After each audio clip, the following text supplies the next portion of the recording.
এই সেন্ডুদা 500টা টাকা দে তো। কি কি কি বললি তুই? তুই আমার নাম ধরে ডাকলি, তারপর আবার আমাকে দাদা বললি? তোর এত বড় সাহস!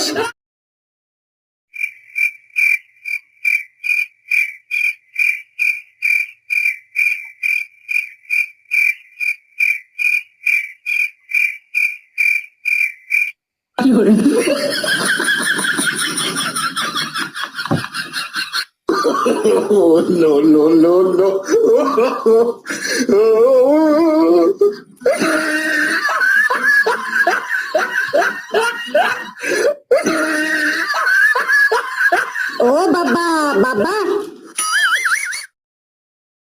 ও বাবা বাবা, কে রে এত সারের মতো চেল্লাচ্ছে?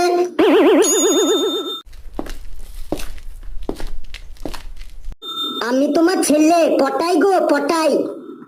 অত সারের মতো চেল্লাচ্ছিস কেন? এটা কি মামার বাড়ি পেয়েছিস? না না, এটা বাবার বাড়ি পেয়েছি। বাবা চট করে 500টা টাকা দাও তো। কি বললি? বলছি 500 টাকা দাও তো, 500 টাকা। শুনতে পাচ্ছি না, আরেকবার বল। বলছি 500টা টাকা দাও তো। তোর গলায় কি আর জোর নেই? আজ কি তুই সাবু খেয়েছিস? কি বলছিস আমি তো কিছুই শুনতে পাচ্ছি না। আমার গলা ঠিকই আছে, তোমার কানটাই মনে হয় গেছে। গোটা পাড়ার মানুষ শুনতে পাচ্ছে আর তুমি শুনতে পাচ্ছ না। পাড়ার মানুষগুলোর সবার কান ঠিক আছে, তাই তারা শুনতে পাচ্ছে। আমার কানটা তো ঠিক নেই, তাই আমি শুনতে পাচ্ছি না। এতে আমার কি দোষ বল? তোমার কানটা ঠিক নেই তাই তো টাকা চাইলেই তোমার কানটা একদম খারাপ হয়ে যায়। দাঁড়াও, তোমার কান আমি এখনই ঠিক করে দিচ্ছি। কিছু বললি? এই সেন্ডুদা 500টা টাকা দে তো। কি কি কি বললি তুই? তুই আমার নাম ধরে ডাকলি, তারপর আবার আমাকে দাদা বললি? তোর এত বড় সাহস! এই তো এই তো, তোমার কান একদম ঠিক হয়ে গেছে। দাও এবার 500 টাকা দাও তো। 500 টাকা দিয়ে তুই কি করবি? আজ আমার বন্ধু গদাইয়ের জন্মদিন, ওকে ভালো দেখে একটা গিফট দেব। কি বললি? গদাইয়ের জন্মদিন? এই তো তুই গত মাসেই গদাইয়ের জন্মদিন বলে আমার কাছ থেকে 300 টাকা নিয়েছিলি, আবার এই মাসে বলছিস গদাইয়ের জন্মদিন? এই গদাইয়ের বছরে কতবার জন্মদিন হয় রে? গদাইয়ের বছরে 4 বার জন্মদিন হয়। কি বললি তুই? গদাইয়ের বছরে 4 বার জন্মদিন হয়? একটা মানুষের বছরে 4 বার কখনো জন্মদিন হয়? তুই কি আমাকে উল্লু পেয়েছিস? সত্যি বলছি বাবা, গদাইয়ের বছরে 4 বারই জন্মদিন হয়। ওর জন্ম সার্টিফিকেটে একরকম জন্ম তারিখ আছে, ওর রেশন কার্ডে একরকম জন্ম তারিখ আছে, ওর ভোটার কার্ডে একরকম জন্ম তারিখ আছে, ওর ড্রাইভিং লাইসেন্সে একরকম জন্ম তারিখ আছে। সব জায়গায় আলাদা আলাদা জন্ম তারিখ আছে। তাহলে ওর বছরে 4 বার জন্মদিন হলো না? তোমার বিশ্বাস না হয় আমি ওর ডকুমেন্ট গুলো এনে তোমাকে আমি প্রুফ করে দেখিয়ে দিয়ে যাব।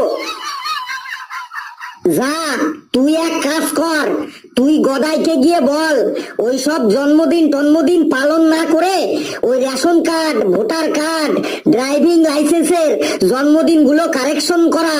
না হলে আমরা তোকে গিফট দিতে দিতে একদম ফতুর হয়ে যাচ্ছি। তার মানে তুমি টাকা দেবে না তাই তো?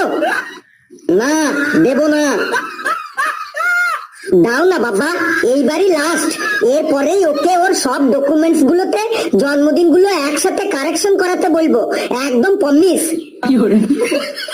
বললাম তো, আমি এখন তোকে কোনো টাকা পয়সা দিতে পারবো না।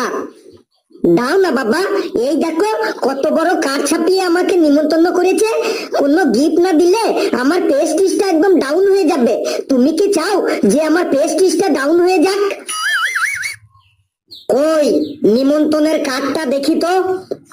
এই দেখো, ভালো করে দেখো।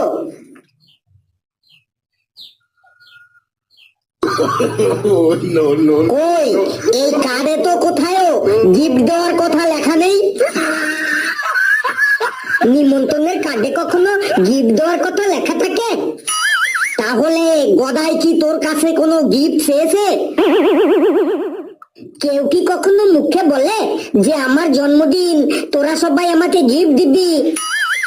গদাই যখন তোর কাছে কোনো গিফট চাইনি, তাহলে ওকে আর কোনো গিফট দিতে হবে না। এ আবার তুমি কেমন কথা বলছো? গিফট চাইনি বলে কি গিফট দেবো না? না, দিবি না। না চাইলে মা তার সন্তানকে দুধ দিতে চায় না, আবার বন্ধুকে গিফট? যা ভাগ এখান থেকে। নিমন্ত্রণ যখন করেছে, কিছু তো একটা উপহার দিতেই হবে। অত অত খাবারের আইটেম করেছে, কিছু গিফট না দিলে হয়? তোমাকে নিমন্ত্রণ করলে তুমি কি দিতে? আমি আমি বুক ভরা ভালোবাসা দিতাম, যেটা টাকা পয়সা দিয়েও কেনা যায় না। তুই এক কাজ কর, একটা টিফিন বক্স সাথে করে নিয়ে যা, তুই খেয়ে আসবি, আর আমার জন্য টিফিন বক্সে পার্সেল করে নিয়ে আসবি, আর তার বিনিময়ে গদাইকে বুক ভরা ভালোবাসা উপহার দিয়ে আসবি। তুই এবার কেটে পড় আমার সামনে থেকে। অনেক বাবা দেখেছি, এমন বাবা বাপের জন্যও দেখিনি। কি বললি? সব কথা তোমাকে শুনতে হবে না, তোমার তো কান খারাপ হয়ে গেছে। যাও তুমি কানের ডাক্তার দেখাও গিয়ে।